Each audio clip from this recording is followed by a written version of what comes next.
News 28 मराठीमध्ये आपले स्वागत आहे। आजच्या मोठ्या बातम्यांबद्दल बोलूया। मुंडवाडी तांड्यातील घराला भीषण आग, झोपेतच एकाच कुटुंबातील 5 जण होरपळले।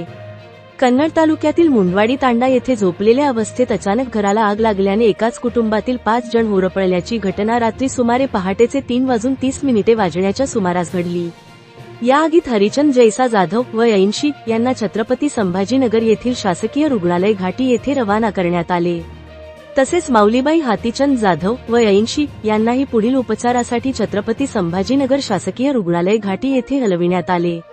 नारायण हरिचंद जाधव वय 40, शोभाबाई नारायण जाधव वय 32 आणि पायल नारायण जाधव वय 16 हे देखील आगीत होरपळले।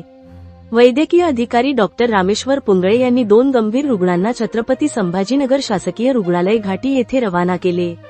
इंडिया न्यूज 28 कन्नड तालुका प्रतिनिधी नागेश्वर सूर्यवंशीची रिपोर्ट।